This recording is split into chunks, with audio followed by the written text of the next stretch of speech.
This video will teach you how to upgrade your chalkboard. It's a virtual teacher's guide to using Padlet. All you have to do is log in, choose a layout, and start posting. Padlet's versatility is ideal for virtual learning. To get started, log in with Google to access a free account.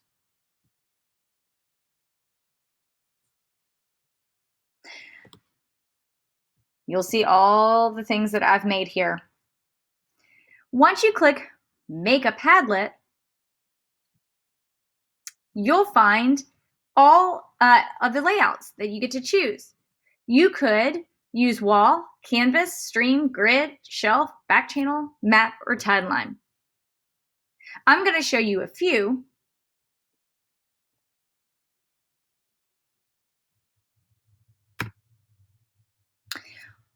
When you choose a layout, you need to think about what's the purpose of the Padlet, who's going to be posting on the Padlet, how is this digital chalkboard going to facilitate the exchange of ideas, because that's going to help drive which layout you choose.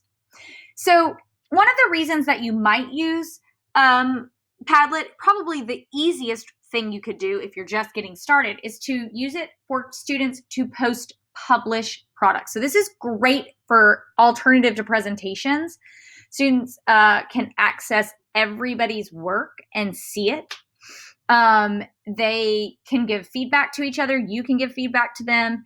It's really important that you teach students about sharing permissions, but I will go over that at the end in a different section. So here's one example of some students that have posted some products.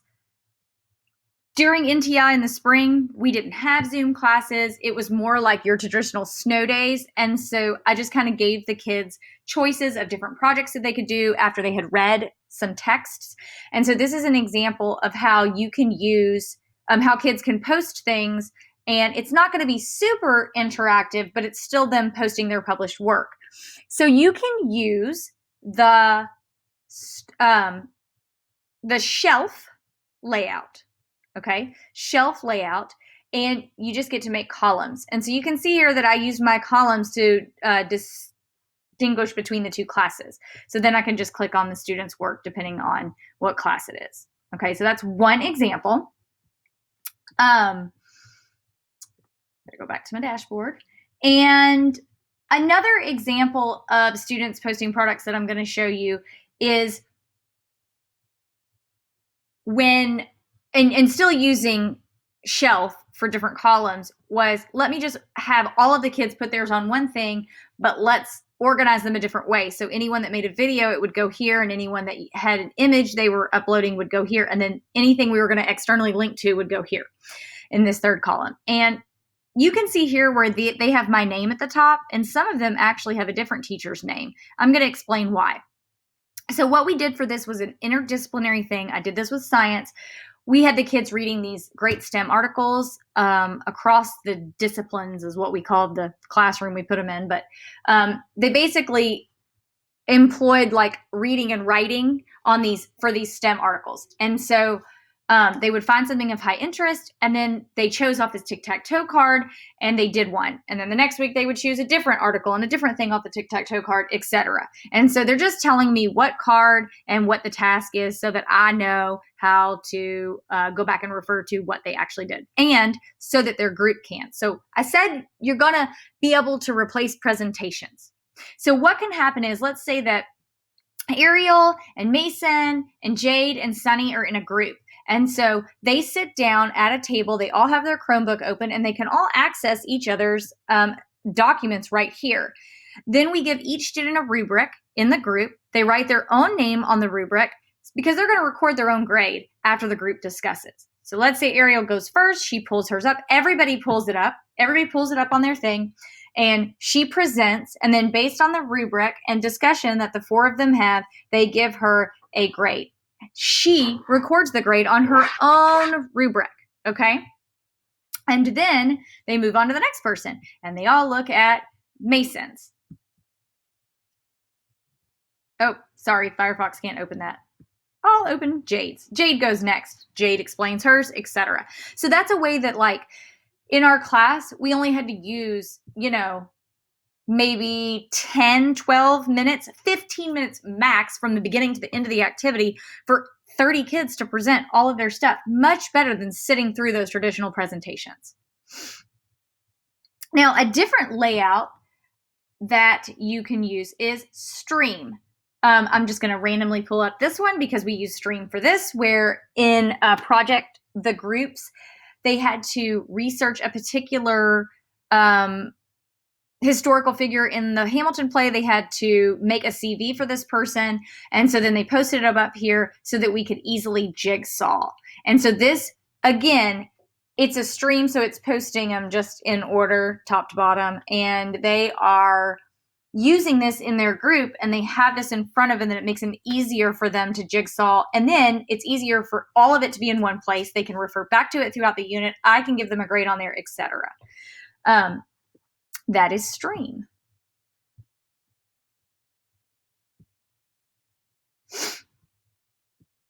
So that you can also use this to explore a new concept.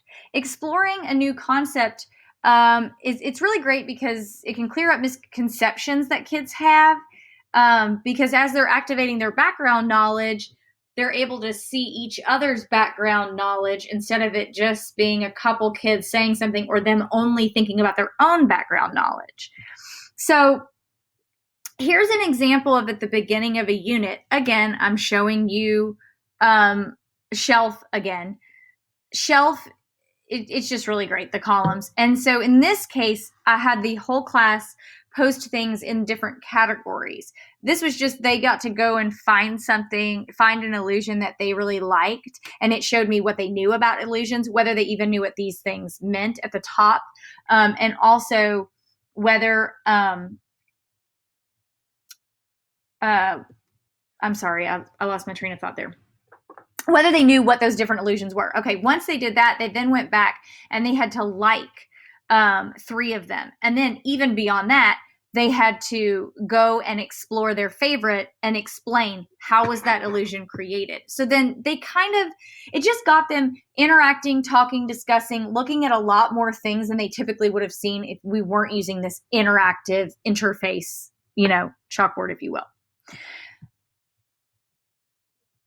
Another, let's see, exploring, I don't think I have another exploring a concept, but, Most Dangerous Game. This was a great one. So, again, you can see I just used the same thing. I'm going to show you the layouts, but in here you can see I'm using this one again for a different reason. And I had the students choose between 3 options after they had read the story. This is back in the spring with the NTI. So this wasn't a product. This was like a comprehension type thing in the middle of the unit. So they read this story that had like a twist ending, and then they posted their whichever one they chose to do up here. I used to think this, but now I think this, or before I read, I thought this, and now I think this, or the color symbol image activity, which is one of my favorite, comprehension things. And this then allowed them to see each other's thinking. So even though we were in a virtual setting where we were not talking to each other in a class, if I didn't understand the story, I have like 29 other people's thoughts that I can go look at in my own class and the other classes I can go look at just to be like, did I understand this story or not? So again, clearing up misconceptions. So another way that you can use this is as a professional learning community. Now, I'm going to show you staff professional learning community, but I'm also going to show you student. The reason that I am saying this as a professional learning community is because I think it's important that your class understands that when you use a digital platform, it's important because everybody participates and every voice is heard. So the first example is a think tank that we did. I had asked my team lead to use Padlet for it, and she did, and it didn't start out as a shelf. It actually started out as a grid, and then she converted it and turned it into shelf. So what happened was in the spring, we were all thrown into NTI as teachers. And when it was over, we knew that there was a possibility when we came back in the fall that we would start with it again.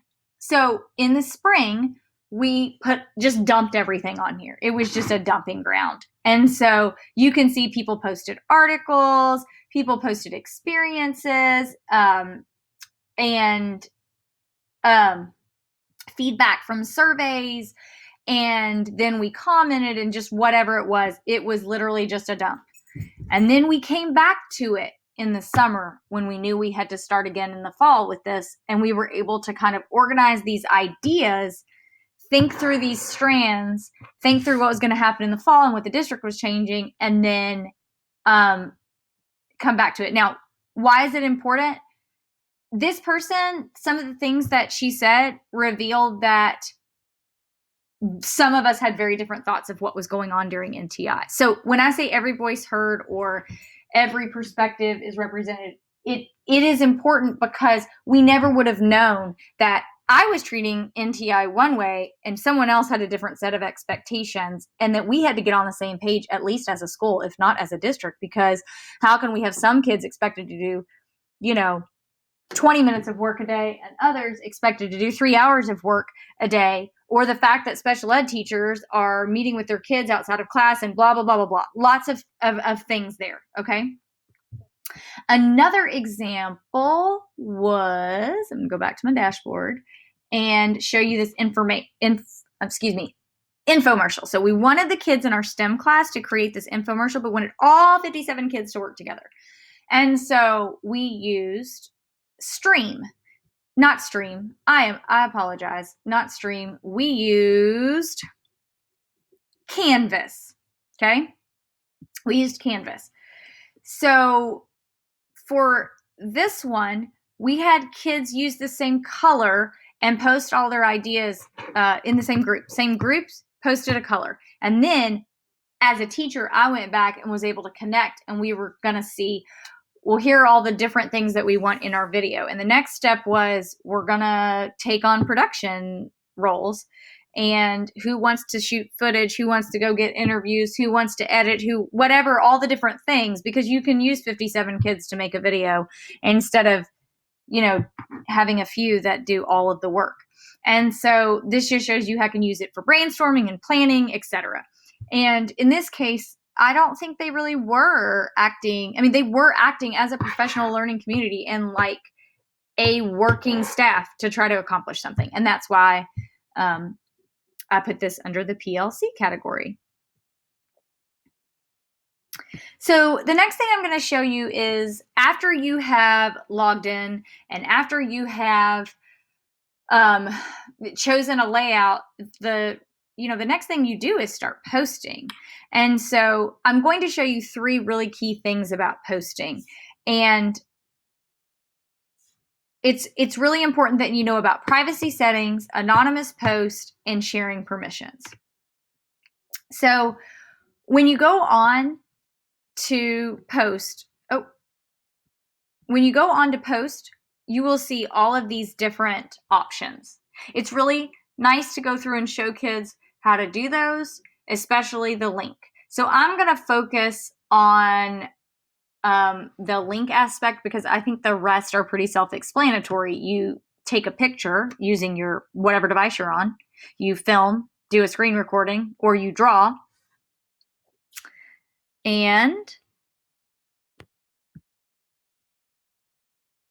my fancy Padlet, here we go. All right, so you've created your Padlet, and you want to make sure that your settings are correct. If you want students to be able to write on it, you have to make sure that this privacy setting, which is weirdly under share, not settings, is visitors can write. So you can also make it public, or you can make it secret. It's kind of up to you. But down here is where you can change it to read, edit, write. This is just really important that you change it to write. And I will tell you that they did an update, and that when you remake a Padlet, it automatically, you can just copy it. It's kind of like copying in Google. When you remake it, you have to go in and then change those privacy settings. It will automatically not make it write. It will automatically make it read. All right, so you got your settings correct. Now you're going to click post and you're going to add whatever you want to. You can use these buttons or you can click here and it pretty much tells you what all of those mean. I'm going to focus on link. So when you're going to add something like I have shown you all of the things that my students have added. When you are going to add a link to a file from your drive, you must go in and set the permissions. So you have to, as a teacher, you have to teach your students how to do this because they're not going to do it innately. When you go to Drive, I'm actually just going to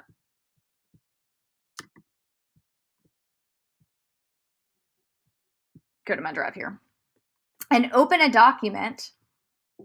Let's say,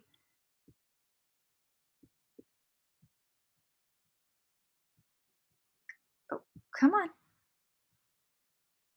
Let's say I'm going to open Richard Corey and post it. Okay, so if I'm going to post this presentation, the first thing I have to do is make sure that I do the publish to the web version. Once it's published, let's go restart after the last slide. And you can actually change this if you want to, but it doesn't matter.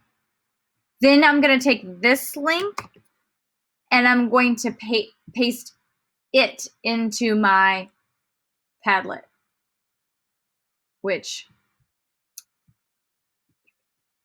I can't deal with the Firefox.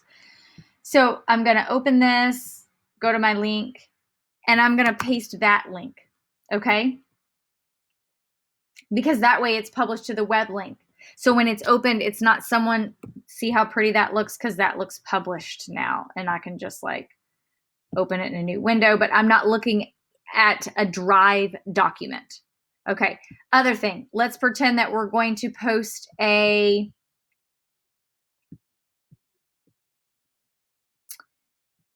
link to a PDF. Let's go find a PDF, okay? So the kids have made